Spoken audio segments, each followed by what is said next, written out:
Imagina esto.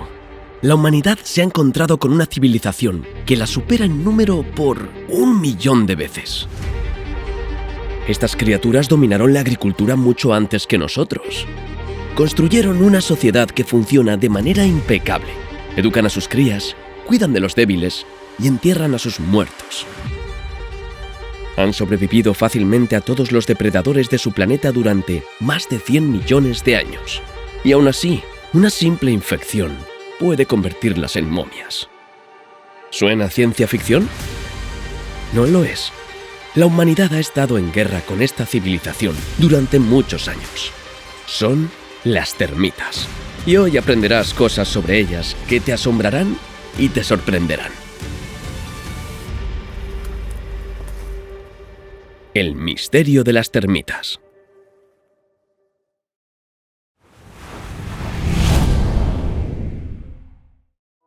Todos han visto termitas, al menos en televisión, y muchos se las han encontrado en la vida real. Es difícil no notarlas cuando tu casa de repente se convierte en polvo. Pero lo más probable es que sepas muy poco sobre ellas. Por ejemplo, probablemente no tienes idea de cuántas viven en este planeta. La cantidad de especies por sí sola es asombrosa. En torno a 3.000 especies descritas de termitas. Viven en todos los continentes excepto en la Antártida, y la mayor diversidad se encuentra en los trópicos. Son muy pequeñas. La mayoría mide apenas 3 milímetros, aunque algunas especies raras alcanzan los 15 milímetros. Pero su número total es inimaginable. Según estimaciones aproximadas, existen cientos de cuatrillones de ellas. Esa cifra es tan difícil de comprender que resulta más fácil estimar su biomasa por peso. Para esto, los científicos utilizan la biomasa seca como unidad estándar, es decir, la masa sin agua, porque de lo contrario una medusa podría pesar más que alguien solo por su contenido de agua. Pues bien, según Science Advances, la biomasa seca de todas las termitas de la Tierra es de aproximadamente 100 millones de toneladas, aproximadamente igual a la biomasa seca total de toda la humanidad. Las termitas son visibles incluso a escala planetaria, literalmente. Liberan decenas de millones de toneladas de metano cada año, contribuyendo entre el 1% y el 3% de las emisiones globales. Viven en colonias. A primera vista eso parece algo común. Las hormigas y las abejas hacen exactamente lo mismo. Pero hay que ver cómo son algunas de estas colonias. Son enormes, incluso según estándares humanos, visibles a kilómetros de distancia. Por ejemplo, los termiteros de ciertas especies africanas alcanzan entre 8 y 10 metros de altura, con un récord de más de 12 metros. Cada estructura puede pesar varias toneladas. Así que en el mundo de los insectos, estos son verdaderos rascacielos, ciudades y metrópolis enteras. Y su expansión por el planeta es nada menos que astronómica para unos insectos. En el noreste de Brasil existe una gigantesca ciudad de termitas, aunque ciudad es una palabra demasiado pequeña. Es todo un país de termitas, que cubre un área del tamaño de Gran Bretaña, llena de 200 millones de conos de tierra. Esas son las partes superiores de sus termiteros. Cada termitero mide hasta 2,5 metros de altura y 9 metros de ancho. De hecho, hay tantos que las imágenes satelitales de la región parecen piel de gallina. Cada bulto es una enorme estructura de tierra. Y esta metrópolis de termitas es antigua. Los termiteros más viejos tienen hasta 4.000 años. Durante mucho tiempo mantuvo el récord del asentamiento de termitas más antiguo, hasta que otro lugar lo superó, y por un margen enorme. En 2024, un equipo internacional de científicos de Sudáfrica y Hungría descubrió los termiteros activos más antiguos del mundo. Y resultaron ser más antiguos que la propia civilización humana. Es decir, más antiguos que la civilización tal como la conocemos, con agricultura, artesanía y escritura. Los análisis mostraron que algunas de estas estructuras tienen hasta 34.000 años de antigüedad. Eso es más antiguo que las icónicas pinturas rupestres de Europa, incluso más antiguo que el último máximo glacial, cuando enormes capas de hielo cubrían gran parte del hemisferio norte, explicó Michelle Francis, investigadora principal del estudio. Los termiteros hallados en Sudáfrica son casi 9 veces más antiguos que los anteriores poseedores del récord en Brasil. Pero todo esto son solo datos fríos. Ahora veamos qué tipo de criaturas construyeron estas estructuras y cómo funciona su mundo. Comencemos por su linaje. ¡Sorpresa! Las termitas no están relacionadas con las hormigas en absoluto. Ni siquiera son parientes lejanos. Sí, suena extraño, considerando cuánto se parecen entre sí. De hecho, sus parientes vivos más cercanos son las cucarachas de la madera del género Cryptocerus. A primera vista, puede que no parezcan tener mucho en común, pero incluso su microbiota intestinal es similar. ¿Sorprendido de que las termitas tengan bacterias intestinales igual que los humanos? Eso es solo el comienzo de la historia. Las termitas son seres muy antiguos. Aparecieron, como mínimo, a principios del período Cretácico, hace aproximadamente entre 145 y 130 millones de años. Y sus raíces evolutivas se remontan aún más atrás, al Jurásico, hace unos 170 millones de años. En otras palabras, las termitas existían mucho antes de la extinción de los dinosaurios. Y sobrevivieron a la causa de esa extinción, el impacto del asteroide Chicxulub. También sobrevivieron al caos planetario que siguió y soportaron sucesivos ciclos de eras glaciales. Entonces, ¿qué clase de criaturas son estas? ¿Tan antiguas y casi indestructibles? Veamos cómo las diseñó la naturaleza. Aunque una observación más detallada deja claro que las termitas y las hormigas no son parientes, el parecido entre ambas es sorprendente. Así que seguiremos comparándolas ocasionalmente para mayor claridad. La primera similitud es su división en castas: obreras, soldados e individuos reproductores. Veamos cómo este sistema de castas se manifiesta en su apariencia y funciones. La estructura corporal de una termita sigue el diseño clásico de los insectos, con 3 partes diferenciadas: cabeza, tórax y abdomen. En la cabeza tienen mandíbulas masticadoras y antenas segmentadas, que son la principal nariz y herramienta de navegación de la termita para detectar olores y el tacto. Al igual que las hormigas, las termitas literalmente huelen y sienten su entorno, incluso el aire, con estas antenas. En la mayoría de las especies de termitas, las obreras y los soldados tienen ojos subdesarrollados o completamente ausentes. Así es, casi todas las termitas son completamente ciegas. Su mundo es oscuro, y la percepción allí está determinada no por la luz, sino por sustancias químicas y vibraciones. Para ser precisos, la ceguera es típica de las castas trabajadoras, mientras que los machos y hembras reproductores conservan la vista. Como todos los insectos, respiran mediante un sistema traqueal.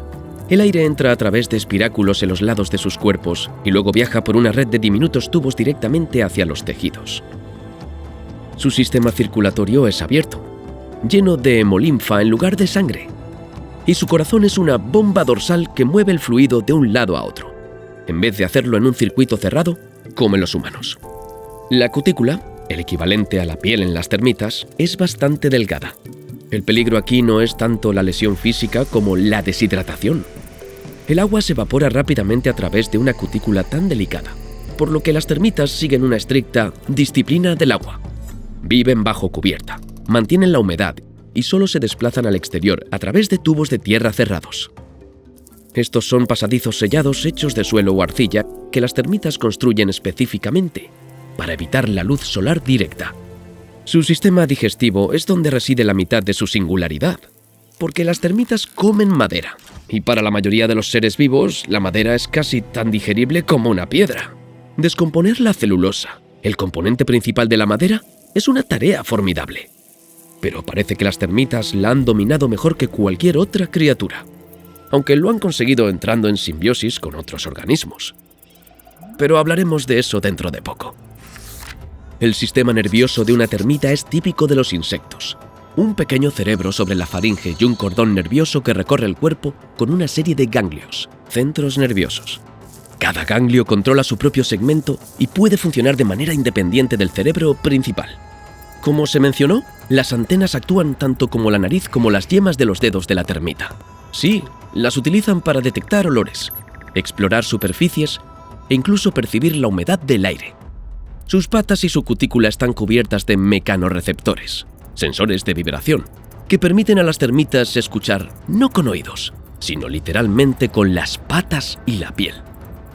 En las termitas soldado, los mecanismos de defensa y ataque varían según la familia y la especie. Algunas especies tienen mandíbulas enormes, a veces llevadas a extremos impresionantes. Otras poseen glándulas que secretan sustancias químicas pegajosas o corrosivas. En las termitas narigudas, de la subfamilia Nasutitermitinae, incluso existe una glándula frontal con una abertura en forma de boquilla en la cabeza. En acción, esta arma biológica se parece asombrosamente a un arma creada por humanos. Hablaremos de esto con más detalle más adelante, cuando exploremos su amarga rivalidad con las hormigas. Por ahora, pasemos a algo más pacífico. Cómo funciona la sociedad de las termitas, comenzando desde el principio mismo. ¿Cómo nace esta sociedad? En una noche cálida después de la lluvia, el suelo alrededor de un termitero parece abrirse por las costuras. El enjambrazón casi siempre coincide con una ventana climática específica. Alta humedad, aire calmo y una noche cálida. Machos y hembras alados comienzan a emerger de las grietas. Solo tienen unas pocas horas para lograrlo todo. Durante su breve vuelo, las parejas se encuentran por el olor. Esta búsqueda está guiada por un pasaporte químico. Cada colonia tiene su propio olor único, así que los alados buscan una pareja con una firma diferente. Esto reduce el riesgo de endogamia. A menudo, decenas de nidos en la misma zona realizan el enjambrazón de forma sincronizada, aumentando las posibilidades de encontrar una pareja de otra familia. Una vez que aterrizan, ambos se desprenden de sus alas. No habrá una segunda oportunidad. Las alas se rompen a lo largo de una línea de fractura natural en la base, una especie de costura prediseñada especial que la naturaleza les dio a los alados. A partir de ese momento, continúan juntos a pie. El macho sigue obedientemente a la hembra, rastreando el rastro de sus feromonas. Juntos buscan una grieta en el suelo, una hendidura en la corteza o un hueco debajo de una piedra. Una vez lo encuentran, excavan hacia adentro, raspando su primera pequeña cámara. Solo entonces, tras finalmente resolver su problema de vivienda, la pareja se aparea en privado. La reina puede almacenar esperma dentro de su cuerpo durante años, como hacen las hormigas. Pero, a diferencia de las hormigas, donde el macho muere inmediatamente, los reyes de las termitas no son parejas de una sola vez. Él permanece junto a la reina toda su vida, apareándose periódicamente, manteniendo un ritmo constante de puesta de huevos y cuidando tanto de su compañera como de ellos. Lo más probable es que pasen toda su vida en este pequeño departamento, y alrededor de él comenzará a formarse una nueva colonia. Existen aproximadamente 3 etapas en la forma en que una nueva colonia comienza y gana impulso. Etapa 1. Minimalismo y austeridad. Al principio, la vida es modesta. La reina todavía tiene un tamaño normal y pone solo unas pocas docenas de huevos por día. Y si eso les parece mucho, esperen. El rey permanece a su lado en todo momento. Un raro esposo constante en el mundo de los insectos. Él la atiende, la limpia, la alimenta y protege la puesta. Después de unas semanas, las larvas eclosionan, y de esas larvas emergen las primeras obreras. Etapa 2. A partir de este momento, la colonia se pone en pie. Las obreras ahora cuidan de la reina y se encargan de la alimentación, y el ritmo de puesta de huevos aumenta drásticamente. La reina produce tandas de huevos que las obreras recogen inmediatamente. Limpian y cubren con saliva antiséptica. Luego, la tanda es llevada a la guardería, cámaras cálidas especialmente preparadas junto a la cámara de la reina. Allí, las termitas mantienen una humedad estable y una temperatura de en torno a 30 grados. Si hay demasiada humedad, abren microcanales. Si está demasiado seco, sellan las grietas con tapones. En la guardería, las termitas obreras actúan como niñeras. Organizan los huevos en grupos. Los giran regularmente. Eliminan residuos y moho. Y una vez que las larvas eclosionan, comienzan a alimentarlas de inmediato. Cuando las larvas se convierten en obreras jóvenes, pasan a secciones internas especiales de trabajo. Es un perímetro seguro alrededor de la guardería donde las termitas más jóvenes reciben entrenamiento. Aquí aprenden a asear larvas, transportar pequeñas porciones de alimento, reforzar las paredes, abrir y cerrar conductos de ventilación, clasificar residuos y transportarlos a cámaras de desechos. A medida que maduran, su perímetro y sus rutas se expanden. Pasan de tareas internas simples a la construcción, reparación y logística, y eventualmente a peligrosas expediciones al exterior en busca de alimento o cualquier otra cosa que la colonia necesite. Una vez que se establece una rotación estable de niñeras, los niveles de humedad se estabilizan y el suministro de alimento funciona sin problemas. Entonces comienza una especie de frenesí reproductivo. Etapa 3. La reina come cada vez más y las obreras se esfuerzan por suministrarle alimento continuamente. Sus ovarios se vuelven cada vez más eficientes, produciendo más y más huevos. Su abdomen comienza a expandirse, alojando una cantidad creciente de huevos en desarrollo. Y la tasa diaria de puesta crece exponencialmente. Primero docenas, luego cientos, después miles. En algunas especies puede alcanzar decenas de miles de huevos por día. La reina se vuelve enorme y ya no puede moverse por sí sola. Se transforma en una incubadora viviente. Una sola reina basta para sostener el crecimiento de la colonia durante años. La colonia se expande hasta alcanzar cientos de miles o incluso millones de individuos. Lo que llegarán a ser los recién nacidos, obreras, soldados o reproductores, está determinado por la dieta y las señales químicas. Las larvas de termitas son como piezas idénticas de fábrica que pueden convertirse en distintos productos, dependiendo de cómo sean procesadas. Del mismo modo, todas las larvas de termitas se ven iguales al principio, pero su régimen alimenticio decide en qué se convertirán. La comida es la principal palanca de control de la estructura poblacional.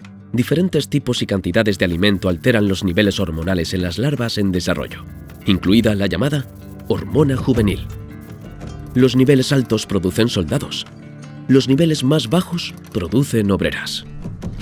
En otras palabras, es una forma de gestión directa de la población. En tiempos de paz, las larvas reciben una dieta más simple, más fibra y humus, menos proteínas y calorías.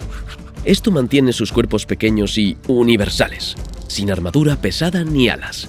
Estas se convierten en obreras. Cuando surge el peligro y se necesitan más defensores, las larvas reciben una dieta de soldado más rica en proteínas. Los niveles hormonales se disparan, el desarrollo se acelera, las mandíbulas crecen y se desarrollan glándulas defensivas. No hay vuelta atrás.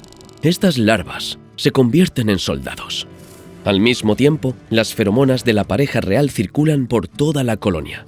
Estas suprimen el desarrollo de príncipes y princesas, adicionales hasta que el nido sea lo suficientemente fuerte. Y para alcanzar esa fortaleza, primero necesita producir en masa suficientes obreras y soldados. Cuando la colonia oficialmente madura lo suficiente para reproducirse, la influencia de las feromonas se debilita, y algunas larvas reciben una nutrición real, la dieta más rica y alta en calorías, cargada de lípidos. Sus ojos, alas y órganos reproductivos comienzan a desarrollarse. Una etapa conocida como ninfa, que las obreras y los soldados omiten por completo. De estas ninfas emergen los alados, los futuros reyes y reinas. El momento de su vuelo no es aleatorio, pero tampoco está provocado por una orden. Depende principalmente de la ventana climática. Las primeras lluvias cálidas, alta humedad, aire calmo y el crepúsculo. Las obreras abren los túneles de salida, dejan entrar aire húmedo y entonces un enjambre entero de termitas aladas se eleva hacia el exterior para realizar el único vuelo de toda su vida. En la mayoría de las especies, una colonia madura realiza enjambrazones aproximadamente una vez al año. En los trópicos suele haber varias oleadas durante la temporada de lluvias. Una colonia se considera madura una vez que puede producir sus propios alados anualmente. Y si algo sale mal, la colonia siempre tiene un plan B. Si la reina muere o la familia se vuelve demasiado grande, algunas ninfas pueden madurar y convertirse en los llamados machos y hembras neoténicos. Estos son reyes y reinas de reserva, por si acaso. Y a diferencia de los alados, nunca abandonan el nido porque no desarrollan alas. Aún más asombroso es que esta transformación puede ocurrir incluso en termitas obreras, individuos ya completamente formados y ocupados con sus tareas de obreras. Cuando la reina muere, su influencia feromonal dentro de la colonia se debilita. Esto desencadena automáticamente un proceso de transformación en algunos individuos. ¿Qué termitas comienzan a cambiar? Depende de muchos factores: edad, salud y preparación biológica para el rol. Las pocas afortunadas comienzan a desarrollar un abdomen agrandado, ojos y órganos reproductivos. Después de varias mudas, una reina en miniatura está lista e incluso puede aparearse con el rey viudo. Sí, el matrimonio entre termitas adopta muchas formas. En algunos géneros, como Macrotermes, casi siempre existe una sola pareja de compañeros de por vida. En otros, como Reticulitermes o Zootermopsis, la poligamia con múltiples reinas es común. Algunas especies presentan un fenómeno notable conocido como sucesión asexual de reinas. La reina reinante produce hijas partenogenéticas, esencialmente clones de sí misma.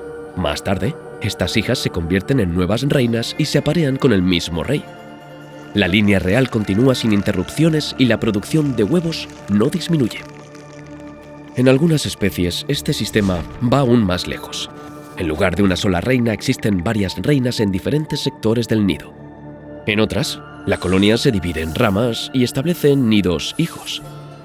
Todas estas redundancias de reyes y reinas pueden parecer excesivas, pero en realidad son esenciales para la supervivencia. Después de todo, la reproducción depende completamente de ellos. Los soldados y las obreras son estériles. Al final, aquí no hay romance, solo ingeniería de la vida.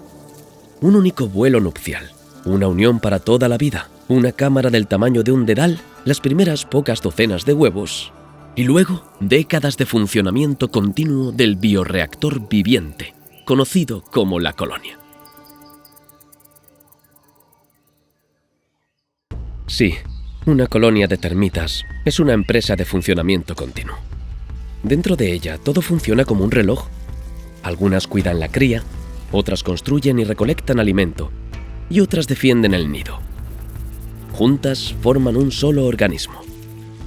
La comunicación funciona a través de olores, contactos y vibraciones en las paredes. Las feromonas actúan como el Internet de las termitas, permitiendo que la familia supervise la salud de la reina, determine dónde se necesitan más cuidadoras, constructoras o soldados, y redistribuya el personal instantáneamente. Si se necesita defensa, más larvas se convierten en soldados. En tiempos tranquilos, se crían más obreras. La higiene se toma muy en serio. Incluso tienen algo parecido a una unidad de control epidemiológico. Cualquier rasguño u olor sospechoso y un equipo de saneamiento aparece de inmediato. Para lamer y limpiar, aplicar saliva antiséptica o aislar al individuo afectado.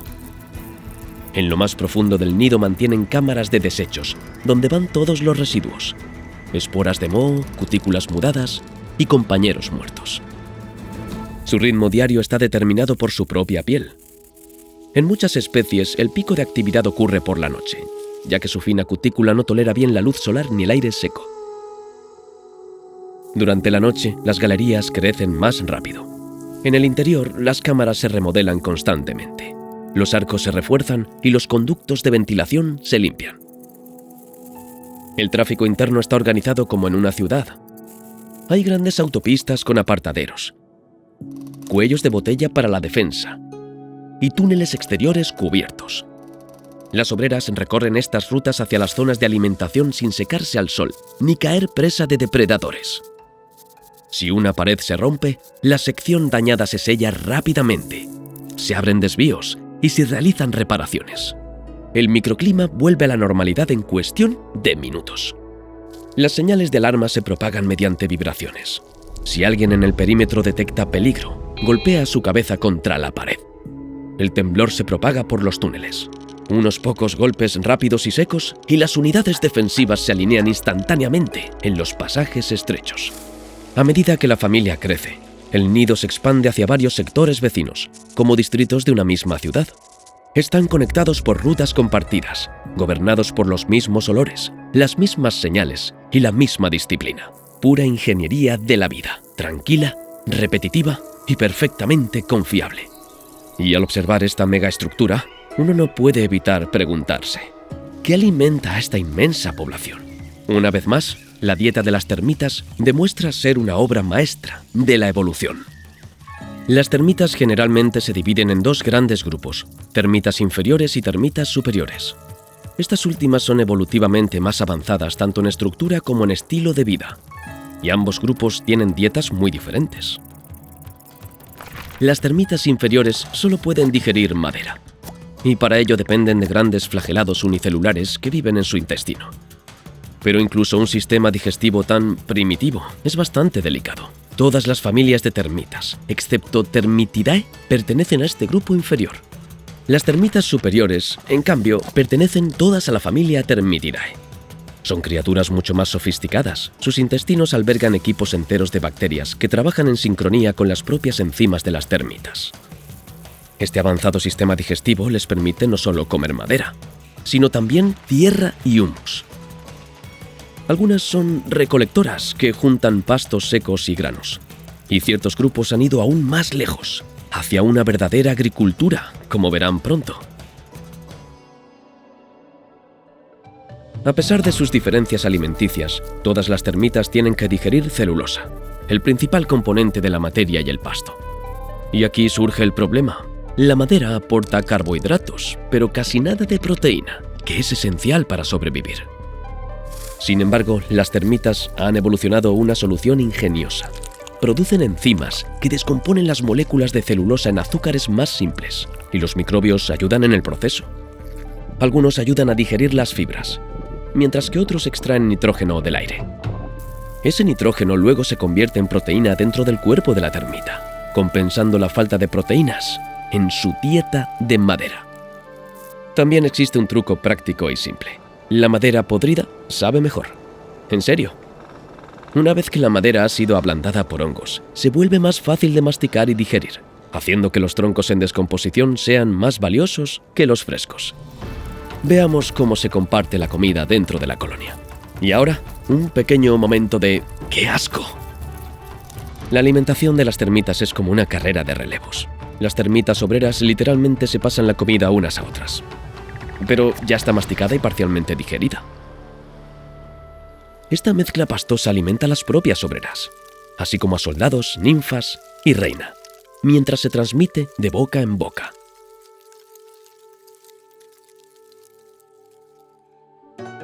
Así es como funciona paso a paso.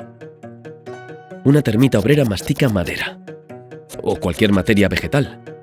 En su intestino, microorganismos simbióticos invaden la pulpa vegetal. Algunos microorganismos descomponen la celulosa en azúcares simples. Otros añaden nitrógeno tomado del aire. La mezcla se convierte en una pasta semidigerida. La obrera regurgita parte de esa masa y se la pasa a soldados, larvas y ninfas, de boca en boca. Este proceso de compartir alimento se llama trofalaxia. Junto con la pasta, las termitas también transmiten sus microorganismos. Las termitas mudan su exoesqueleto un par de veces a lo largo de su vida, y después de cada muda también desprenden el revestimiento de su intestino. Este revestimiento también se comparte de boca en boca, pero no solamente de esta manera. Y ahora llega el gran momento de ¡qué asco! Las termitas no son nada delicadas con otro método de transferir microorganismos intestinales, del ano a la boca. Sí, suena desagradable, pero es perfectamente efectivo. Gracias a este sistema de intercambio total, las calorías y las culturas microbianas circulan de manera uniforme por toda la colonia. Junto con el alimento, las termitas también transmiten feromonas y otras moléculas de señalización, como si fueran mensajes en un chat grupal. La reina vive gracias a un suministro constante. Las obreras jóvenes le llevan el alimento más rico en nutrientes, la alimentan con mayor frecuencia, la cubren con cosméticos antimicrobianos y eliminan sus desechos. Los soldados también son alimentados por las obreras. Sus grandes mandíbulas son excelentes para el combate, pero pésimas para masticar. Cuando los recursos escasean, la colonia entra en modo de crisis. Algunos huevos o las larvas más débiles son devorados. Esto recicla nutrientes y ayuda a la colonia a sobrevivir en tiempos difíciles. Y entre algunas termitas superiores, el alimento no solo se encuentra o se recolecta, se cultiva directamente dentro del nido. Puede parecer difícil de creer, pero las termitas realmente practican agricultura. Así es como funciona. Por ejemplo, en el grupo africano-asiático Macrotermitinae, en lo profundo del nido existen cámaras especiales de cultivo. Las obreras mastican pasto, hojas muertas y pequeñas ramas. Mezclan todo con saliva y colocan la mezcla en porciones ordenadas, formando prolijos lechos, o científicamente hablando, compost fúngico. Sobre este sustrato, las termitas cultivan el hongo Termitomyces, que funciona como su estómago externo, descomponiendo la celulosa y ablandando la lignina. En estos lechos de hongos no solo crece una red de micelio, sino que también aparecen pequeños y densos nódulos fúngicos dentro del compost. Diminutas esferas que van desde el tamaño de la cabeza de un alfiler hasta el de un grano de arroz. Estos forman parte del propio hongo y son, al mismo tiempo, alimento y material de siembra. Las obreras lo recolectan, alimentan con ellos a las larvas y los distribuyen sobre nuevos lechos para inocular el compost fresco con micelio. Después de las lluvias, el hongo envía sus cuerpos fructíferos a la superficie, produciendo grandes hongos Termitomyces. Las termitas rara vez los utilizan, pero las personas sí. En toda África y Asia, estos hongos son alimentos muy conocidos y a veces alcanzan tamaños impresionantes. El ciclo funciona en un bucle continuo. Las obreras llevan una nueva porción de sustrato desde el exterior. La parte media del lecho desarrolla una densa capa de hongo y la capa inferior, madura, se transforma en una materia rica y nutritiva. Esa masa alimenta a las larvas, a la reina y a todos los que permanecen dentro del nido ese día. La agricultura comienza desde el mismo momento en que se funda una nueva colonia. Al establecer el nido, la joven pareja real lleva consigo una pequeña reserva de micelio, transportada en sus intestinos o recolectada del suelo cercano, dependiendo de la especie. A partir de entonces, la granja depende de sus propios lechos. Parte del micelio permanece en el compost y otra parte en los nódulos, por lo que siempre hay semillas frescas disponibles. Las termitas cuidan su jardín con precisión. Las obreras clasifican las partículas por tamaño y mantienen niveles perfectos de humedad. Si aparecen microorganismos incorrectos, el lecho es trasladado o destruido para evitar un brote. La temperatura se mantiene estable. Al hongo le encanta la constancia, y el nido de termitas le proporciona exactamente eso. El jardín de hongos funciona bajo condiciones cuidadosamente ajustadas. Dentro de las cámaras, la temperatura se mantiene cerca de los 30 grados con alta humedad, ventilada mediante un sistema de conductos y chimeneas. Cualquier moho extraño es eliminado como si fuera un tumor. La sección contaminada se corta, las paredes se cubren con secreciones antimicrobianas y el lecho se replanta. Piénsenlo, esto no es una actividad aleatoria, sino un sistema de cultivo perfectamente organizado con su propio protocolo sanitario. No todas las termitas tienen invernaderos de hongos. Algunas resuelven el problema de otra manera, creando cámaras de compostaje. Allí, las obreras acumulan restos vegetales masticados, donde las bacterias comienzan a descomponer las paredes celulares. Esencialmente, las termitas externalizan la fase más difícil de la digestión fuera de sus propios cuerpos, en habitaciones separadas. Luego comen ese alimento ya descompuesto y ablandado. El principio es el mismo que el de las agricultoras de hongos. Los polímeros complejos se descomponen externamente y la colonia obtiene alimento nutritivo listo para consumir.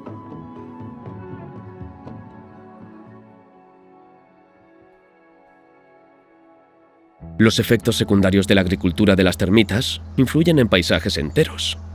Los jardines de hongos y los túneles subterráneos redistribuyen la humedad y los nutrientes, mezclando las capas del suelo. Alrededor de los termiteros se forman estables islas de fertilidad. El pasto crece más denso, los cultivos brotan mejor y los arbustos y árboles resisten las sequías con mayor facilidad.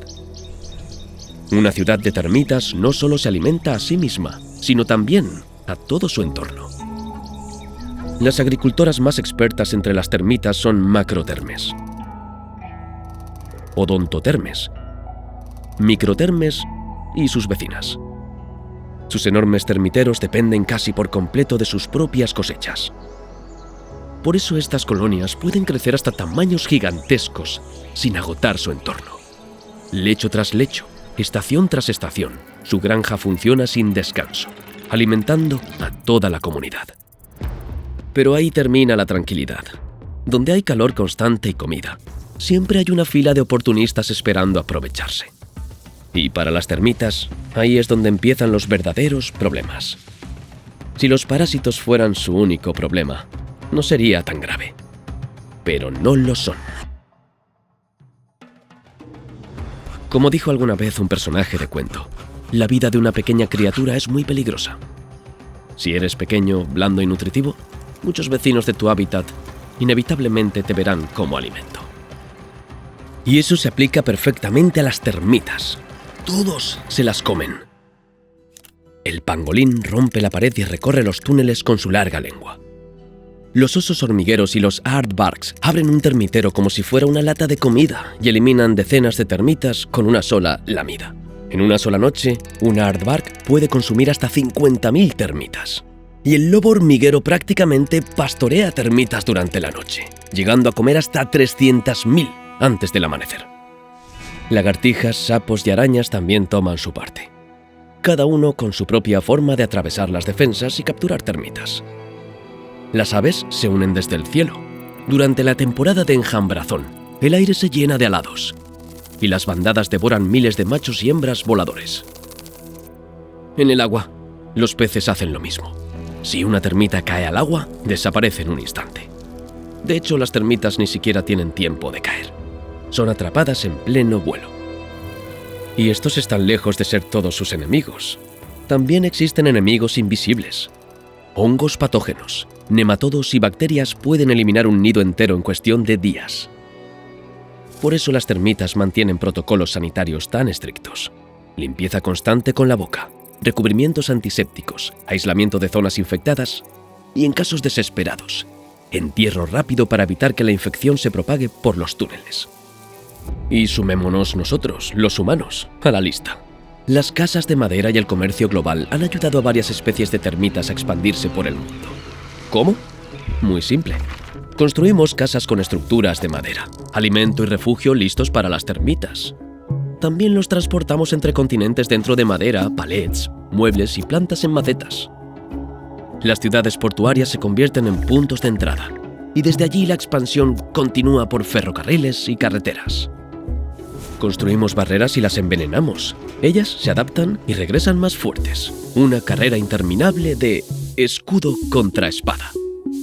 Pero su mayor enemigo terrestre es la hormiga. Para las termitas, las hormigas son un horror constante, escalofriante y crónico.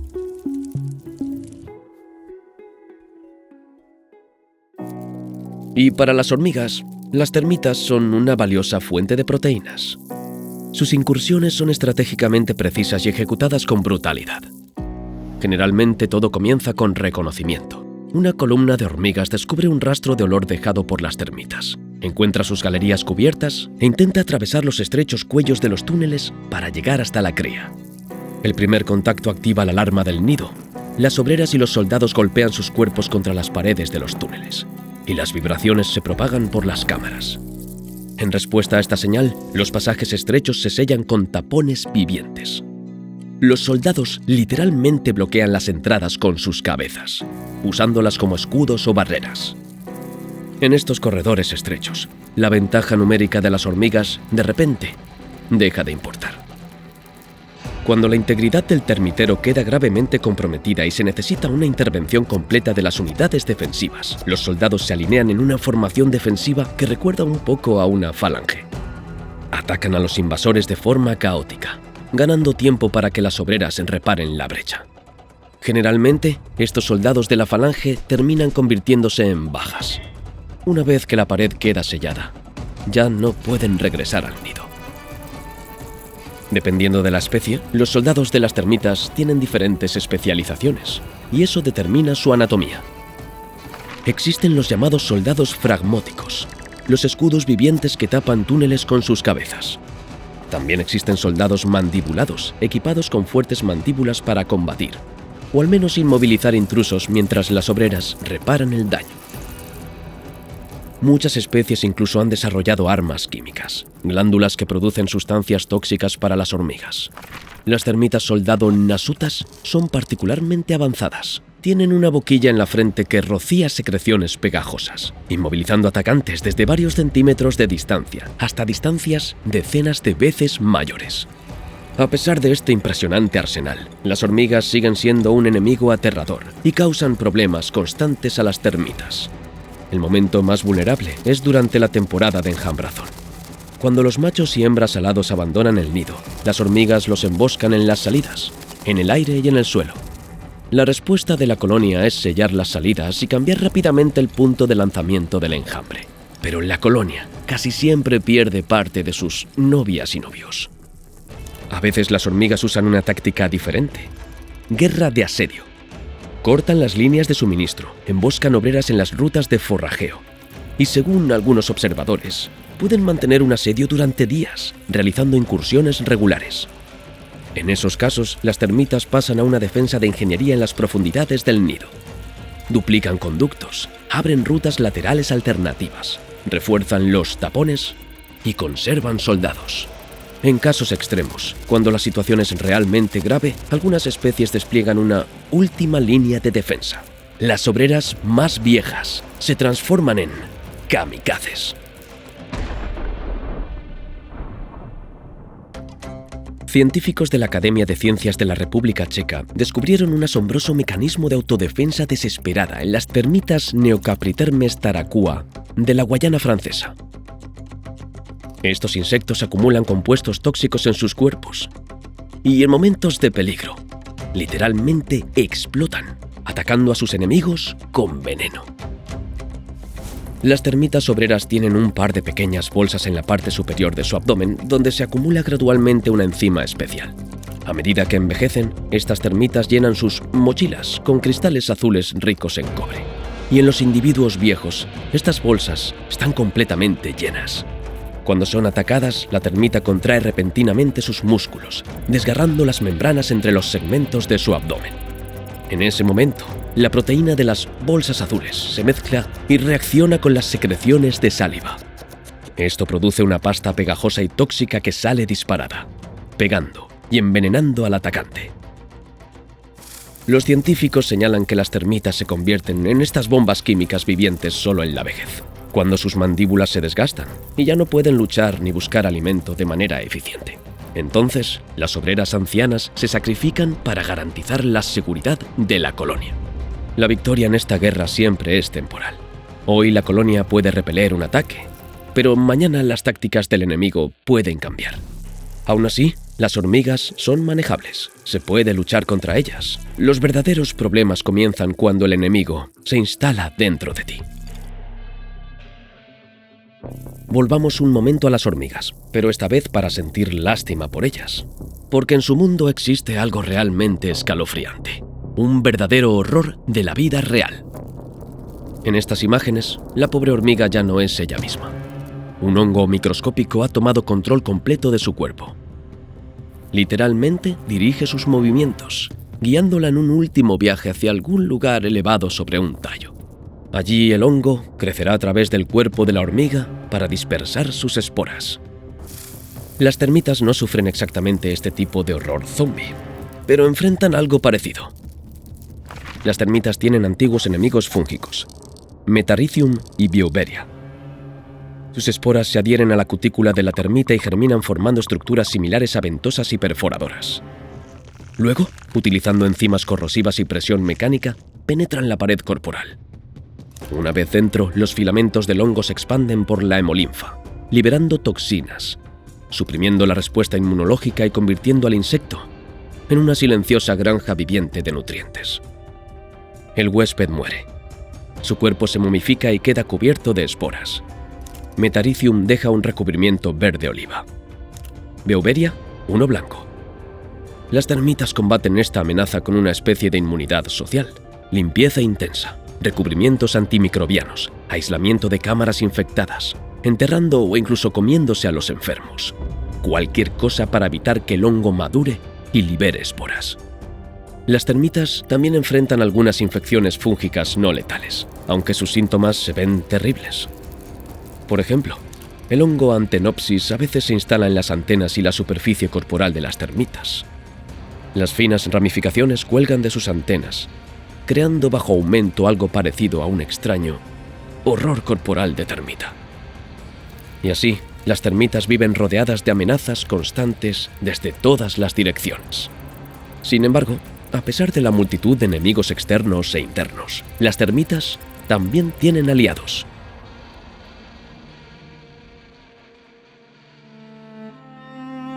Ya conoces a los principales amigos de las termitas, sus simbiontes intestinales. En las termitas inferiores existe todo un equipo de flagelados y bacterias que descomponen la celulosa en moléculas simples. En las termitas superiores, Termitidae, el sistema funciona de manera un poco diferente, pero siguen dependiendo de complejos consorcios bacterianos que operan en su intestino. La higiene también es un esfuerzo colectivo. Bacterias que suprimen el moho y los patógenos viven sobre exoesqueletos de las termitas y las paredes de sus cámaras. Esto se complementa con la higiene conductual que ya mencionamos. Limpieza mutua, recubrimientos antisépticos y aislamiento de los enfermos. Pero no termina ahí. También mantienen una defensa microbiana. Las termitas recubren sus nidos con biopelículas que actúan como antisépticos naturales. La ciudad de las termitas también tiene inquilinos, los termitófilos, como escarabajos, chinches, ácaros y pequeñas cucarachas. No son exactamente amigos. La mayoría simplemente aprovecha el calor y la humedad. Pero algunos pagan su alquiler limpiando residuos y carroña. Por supuesto, también hay parásitos oportunistas, pero en general el equilibrio se inclina hacia vive y deja vivir. Finalmente, está la ecología invisible de los gases. Mientras las termitas digieren alimento, producen metano, pero parte de este es consumido por bacterias metanotróficas dentro del termitero. Las emisiones netas son menores de lo que podrían ser, un pequeño pero medible servicio al ecosistema del planeta. Aliados por dentro, enemigos por fuera, y en el centro, el hogar. Hagamos un recorrido por un termitero y veamos cómo está construida y organizada esta maravilla natural.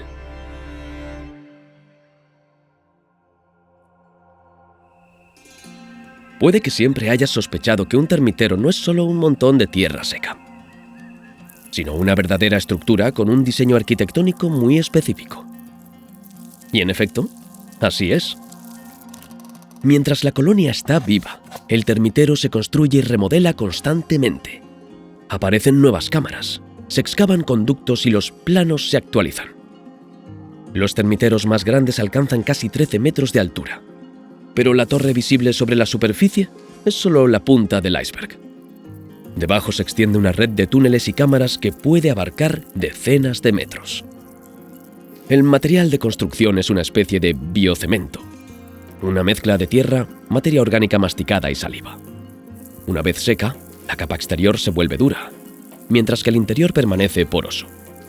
Esta estructura dual ayuda al termitero a mantener su forma, resistir las grietas causadas por el calor y permitir reparaciones rápidas después de lluvias intensas. Si una pared se rompe, las obreras las reparan en cuestión de minutos, restaurando el microclima interno. La distribución interna cumple funciones específicas. En la parte inferior se encuentran la cámara real y las guarderías. Cerca de ellas están las salas de cultivo y las especies agricultoras de hongos. Más arriba se encuentran cámaras de almacenamiento y cavidades reguladoras de humedad y aire. Canales verticales conectan todo en un único sistema. Como en una chimenea, el aire caliente y usado asciende hacia la parte superior, atrayendo aire más fresco y rico en oxígeno desde abajo. Como resultado, incluso bajo un calor abrasador y grandes variaciones diarias de temperatura, el interior permanece húmedo y la temperatura se mantiene en torno a 30 grados. Todo esto sin ventiladores ni electricidad. La forma del termitero también está lejos de ser aleatoria. Algunos son obeliscos delgados. Otros, enormes catedrales con torres y contrafuertes. En el norte de Australia, los elaborados termiteros son construidos por Amitermes meridionalis y especies relacionadas. Son placas estrechas orientadas estrictamente de norte a sur, como la aguja de una brújula. El sol las calienta de manera uniforme por la mañana y al atardecer, mientras que al mediodía el borde estrecho queda orientado hacia el sol para evitar el sobrecalentamiento. Las termitas logran una termorregulación pasiva utilizando nada más que geometría. La ciudad de las termitas está diseñada para soportar un intenso flujo de tráfico interno. Amplias autopistas transportan el tráfico principal, con intersecciones más anchas para permitir el paso y cuellos de botella en puntos defensivos. Allí, los soldados de cabeza escudo pueden bloquear el paso y ganar tiempo para las reparaciones. Galerías cubiertas conectan con áreas de alimentación lejanas. Túneles de tierra que protegen a las obreras de la deshidratación y de ser detectadas por depredadores. La parte subterránea también gestiona la hidrología local, Los túneles airean el suelo y las paredes porosas absorben y redistribuyen la humedad entre distintas capas.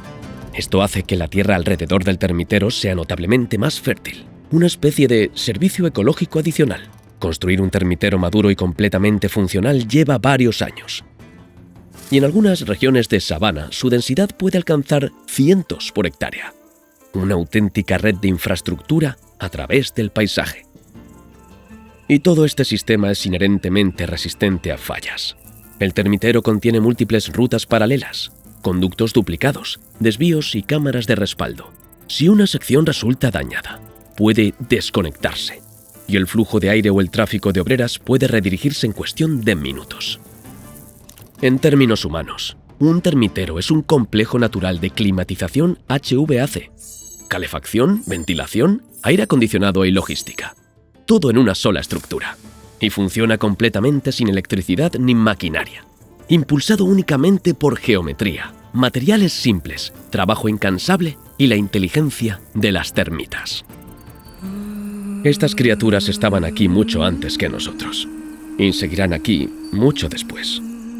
Nuestras ciudades pueden derrumbarse, pero ellas perdurarán. Como esa metrópolis de termitas en Brasil que seguirá siendo visible desde el espacio, mucho después de que nuestras propias ciudades hayan desaparecido.